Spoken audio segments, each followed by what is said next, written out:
नमस्कार बच्चों, स्वागत है आपका इस वीडियो में जिसमें हम बच्चे काम पर जा रहे हैं कविता कक्षा 9वीं के प्रश्न उत्तरों की चर्चा करेंगे। 6 हैं, पहले 3 की चर्चा करेंगे।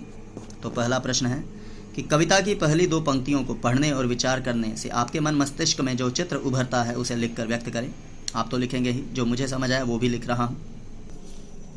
बच्चों, यह उत्तर है कि कविता की पहली 2 पंक्तियाँ पढ़कर मेरे मन में बच्चों के प्रति करुणा, ठीक है, दया भाव तथा व्यवस्था के प्रति आक्रोश का भाव उठता है, मतलब गुस्सा उठता है।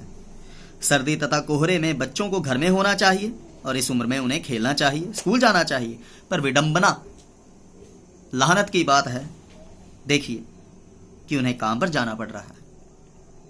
पता नहीं इस राष्ट्रीय समस्या का समाधान कब होगा। बच्चों, दूसरा प्रश्न है, कवि जी का मानना है कि बच्चों के काम पर जाने की भयानक बात को विवरण की तरह ना लिखकर सवाल के रूप में पूछा जाना चाहिए कि काम पर क्यों जा रहे हैं बच्चे। कवि जी की दृष्टि में उसे प्रश्न के रूप में क्यों पूछा जाना चाहिए, आप बताएं। बच्चों, यह उत्तर है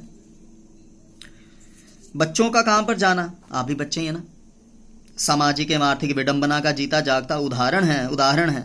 आज के बच्चे कल के भविष्य हैं। इन बच्चों का अमानवीय दशाओं में मजदूरी करने को सामान्य बात मानकर जानकारी भी नहीं देना चाहिए। इसके प्रति गहरा लगाव एवं चिंता दिखाई पड़नी चाहिए कि ऐसा क्यों हो रहा है। इसलिए कवि जी की दृष्टि से, उनके विजन से, दृष्टिकोण से ये प्रश्न ही होना चाहिए, आखिर क्यों बच्चे काम पर जा रहे हैं। बहुतों की गलती है। तीसरा प्रश्न है बच्चों, सुविधा और मनोरंजन के उपकरणों से बच्चे वंचित क्यों हैं, क्यों उनको ये चीजें नहीं मिल पा रही। तो यह उत्तर आपके समक्ष चमक रहा है।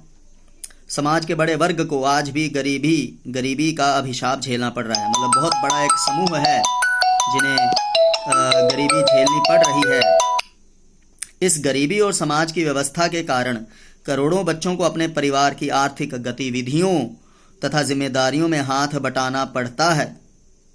न चाहते हुए भी वे मजदूरी करने को विवश हैं। बच्चों, उनके माता पिता के पास गेंद, खिलौने, किताबें आदि खरीदने की क्षमता नहीं है।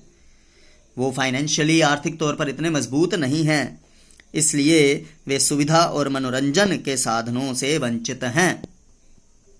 तो बहुत बड़ा वर्ग है, एक बहुत बड़ा हिस्सा है हमारे समाज का जो इन हालातों से गुजर रहा है। तो कोई शंका हो पूछ लेना बच्चों। अगले 3 प्रश्नों की चर्चा अगली वीडियो में। धन्यवाद।